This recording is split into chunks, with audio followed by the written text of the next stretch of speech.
ఆయన యొక్క లక్షణాలు మనం జ్ఞాపకం చేసుకోవాలి. అయితే ఆయన లక్షణాలు మనం జ్ఞాపకం చేసుకున్నట్టే, ముందు సృష్టి కంటే ముందున్నవాడు దేవుడు. ఇప్పుడు దేవుడని మనం ఎలా నిర్ధారించగలం?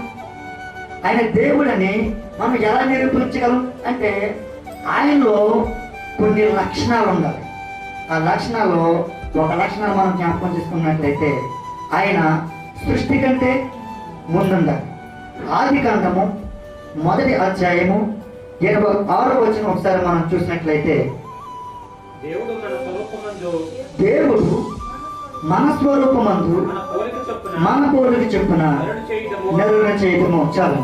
ఏమంటున్నాడంటే దేవుడు మన స్వరూపమందు, దేవుడు ఒక్కరే అయితే నా స్వరూపమందు నా పోలిక చొప్పున నరులను చేయటము అని అంది.